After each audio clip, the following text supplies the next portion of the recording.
নমস্কার বন্ধুরা, কেমন আছো তোমরা সবাই? আশা করি সবাই খুব ভালো আছো। আজকে আবারও চলে এসেছি নতুন একটা কেকের ভিডিও নিয়ে। এটা ছিল 2 পাউন্ডের একটি কেক, আর এটার ইনসাইড ফ্লেভার ছিল ভ্যানিলা। এটা আমার কাছে একটা দিদি অর্ডার করেছিল তার একটা ছোট্ট মেয়ের জন্য। তার 1 ইয়ার কমপ্লিট হলো এবছর, তো সেই কারণে আমার কাছে কেকটা অর্ডার করেছিল। তো দিদিভাইটা আমাকে অনেকগুলো কেকের ফটো পাঠিয়ে বলেছিল যে ঠিক কেমন কেকটা হবে, আর বলেছিল আমি আমার মতন করে যেন কিছুটা করে দিই। তো সেভাবেই আমি কাজটা করেছি। প্রথমে কেকটা ক্রাম কোটিং করার পরে ভালোভাবে হোয়াইট কালারের বেস ক্রিম দিয়ে ফিনিশিং এনেছি, এবং তাতে একটু রেড কালারের শেড এনেছি। হালকা স্ক্র্যাপারে রেড কালারটাকে একটু মিশিয়ে ক্রিমের সাথে সেটা গায়ে দিয়ে স্ক্র্যাপার দিয়ে একটা খুব সুন্দর ডিজাইন করে নিয়েছি।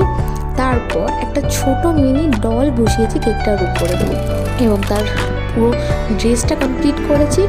তারপর কিছু গায়ে সুগার বল ছিটিয়েছি এবং কিছু এডিবল বাটারফ্লাই অ্যাড করেছি।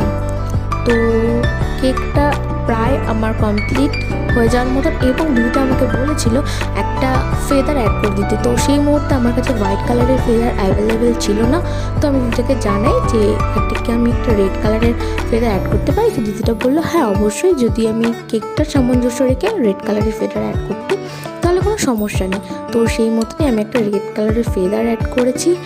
এবার কেকটার ফাইনাল লুকটা তোমরাই দেখো, আর দেখে আমাকে জানাও কেকটা কেমন হয়েছে।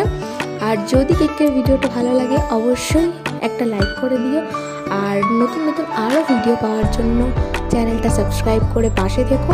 আর তোমরা যদি আমার কাছ থেকে আরও সুন্দর সুন্দর কেকের ডেকোরেশন দেখতে চাও অবশ্যই কমেন্ট করো, আমি তোমাদের জন্য রোজ রোজ নতুন নতুন ভিডিও নিয়ে আসবো। তো আজকের মতো টাটা, দেখা হবে আবার পরের ভিডিওতে।